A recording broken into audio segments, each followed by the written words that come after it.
people. It's Lesley from the Not Quite Enough Distance vlog. How are we? As you can see, I'm in the car. Not quite sure why that light is on. Little fade. Yes, between appointments. So doing some knitting and in the motor. Hope everyone's okay. Thank you so much for all of your comments, all of your observations from last week's vlog and from the month-end podcast. Yeah, just always wonderful to hear from you, as you know. Now, it's been a bit of a week in as much as it's Tuesday as I'm recording this. Friday evening I was out with a group of celebrants. Saturday morning, got a message from the lady I'd been sitting next to saying she's tested positive for COVID. So, okay. Obviously this message went to everyone who was there, and as at yesterday got a message from the lady I was sitting opposite saying she'd tested positive for COVID as well. I don't know yet about the chap who was diagonal to me. We were on a long table, so we were kind of in a four, as it were. Yes, I hope he's okay. I've taken 2 lateral flow tests, both fine, she said with her voice croaking. Excuse me. But I'm hopeful that everything's okay. Obviously I'm going to take lateral flow tests every couple of days and keep on top of things. But yes, that was a real shame because it was a lovely evening, nice chats. You know what it's like when you're having a conversation with people that share the same work as you, so you can talk about things that you don't necessarily talk about with members of your family or other friends. So it was really lovely to kind of have that conversation, and then less lovely to find out people are poorly. The 2 people, they're both at home, they're both feeling pretty rough but okay-ish, I think. One said it feels like she has the mother of all colds, and the other one has had a high temperature, but that's now dropping and she's got a cough. But hopefully they're not too bad. They're both vaccinated. I'm not sure if they've had their booster, but certainly both have had their 2 vaccinations. So hopefully they won't get it too severely and they'll be well soon.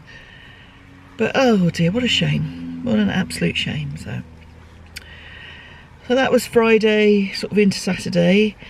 Saturday evening, I didn't go drumming, and I joined the Zoom call hosted by Barbara of Flame and Fibre and Valerie, who looks after the Zoom side of things. Thank you so much, and thank you to everyone who was on that call. Sorry about traffic noise. I've got to have the window open a little for fresh air, and a lorry's just gone past, so apologies for that. Yes, so really fun evening. I was lucky that because of the clocks had changed in the UK but not in the US, it meant I had an extra hour, because normally 2 o'clock Eastern time is 7 o'clock in the UK, but it was 6 o'clock this week, so that meant I had longer with the ladies, so that was brilliant and it was a lot of fun, so thank you to everyone on that. And then Sunday morning had a Zoom call with some friends, so more hilarity and daftness, so that was good. So although in some ways we're going out and about, in other ways Zoom is still better. Yeah, we'll see. So yes, it's Tuesday. I've just visited a family and I have a ceremony, and it's sort of not worth going home. By the time I went home, I'd be there sort of quarter of an hour and have to turn around again. Himself is there to look after Madam, so I'm sitting in a lay-by doing my knitting. Yay. Life is glamour. But no, it's a bit of calm, apart from this traffic noise, and all fine. Numbers wise, COVID is fairly rife. Looking on some of the apps, some of the local numbers are pretty high. So it's just still a worry, and I know, hearing from some of you lovelies in different parts of Europe especially, numbers are going up. different restrictions are being brought in, masks mandated, that sort of thing. So we've got that going on. Weather-wise, very pleasant, quite mild. I've just been sitting with a cardigan on in someone's house and I'm feeling quite warm. That's why I need the window open. So I feel look a bit flushed actually. No reason for that. Yeah, so quite mild, and generally himself is still in shorts, but he probably will be for another week or two. Bless him. So, anyway, I shall stop rambling for now and I shall catch up with you later in the week. Cheers. Hello lovelies, another day, another crematorium. Hope everyone's okay. I had a couple of questions about the drumming, following on from last week's footage and the link in last week's video to the parade we were part of. And I was asked how I got involved in the drumming in the first place, and that was actually through the WI. Now, I belonged to the Women's Institute.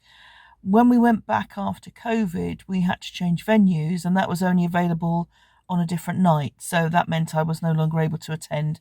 I had a diary clash. So that's why I'm no longer in the WI. But I had seen the drumming group, they're called Section 5, and I'd seen them round and about in various events and thought they looked like good fun and it would be a fun thing to do, but hadn't taken it any further.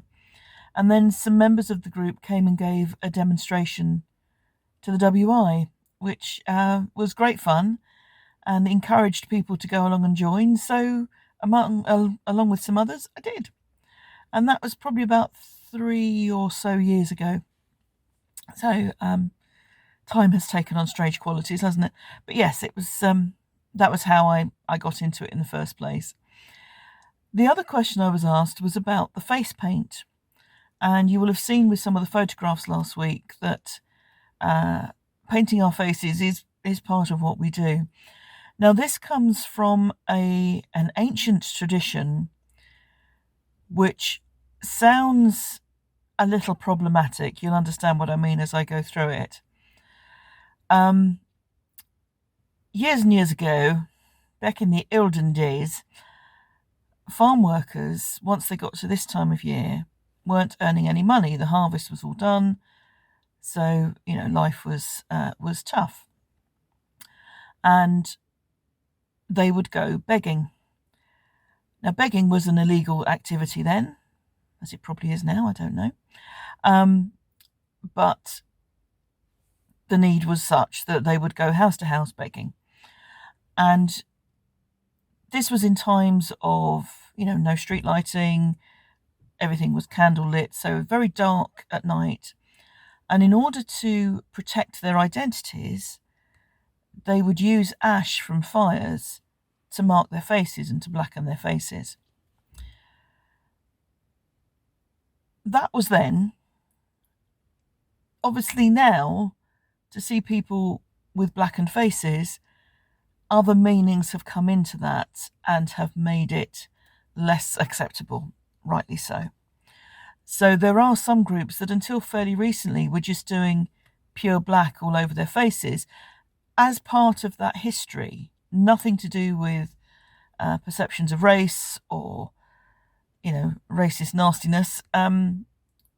This was where that had come from. But of course, to people who don't know that history, it's just a load of people in blackface. So it looks very problematic. So I don't think there are any groups that are doing that now, but coming out of that tradition, many of our groups paint our faces to honour that marking of the face to make people less easy to identify. And I can vouch for that because you see people at practice and the first time you see them in full regalia on an event, you're thinking, is that same person? I'm not sure I recognise them. The reason why it's red and black is those are our group's colours, chosen, I think, partly because it's a very distinctive combination, very striking combination, and it relates to one of the local groups. So that's why we're in red and black. And there is such a mixture. Some people, like me, do a very simple, I just do a bit of red on one side, bit of black on the other. But as you saw in the photographs last week, some of the folks in our group do the most beautiful, intricate, delicate face painting. They are so talented. Managed to get these amazing designs, just really very, very skillfully done. So we have quite a range, and it's all part of the fun, and it's all part of the variety. We very deliberately don't have a uniform or a costume. What we have are the colours. So when we have an event, we're told, it's our normal black and red, and people can interpret that any way they want. And some people might be in a black work suit with a red tie. That's fine. That's as fine as someone in full regalia with rags on their clothes and all those sorts of things. So it's very much left to individual interpretation on that. We also occasionally are in different colours. There has been a frost fair. It didn't happen last couple of years because of COVID weather and all sorts of things. In which case we're in frost colours, so white, pale blues, that sort of thing. And Jack in the Green in the big spring festival, we're in greens. And the only time I've done Jack in the Green, it was a very warm day, and I started off with a green face, but it was so hot that my face paint kind of broke into its constituent colours. So I ended up with a mottled blue and yellow face by the end of it. That's okay.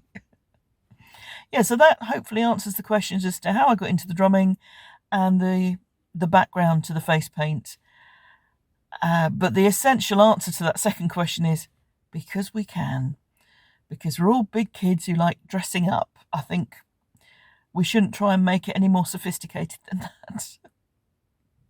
So thanks very much for those questions. I hope I've answered them. Please come back to me if there's anything that's unclear. But I appreciate you asking, and I hope that has satisfied your curiosity. Cheers.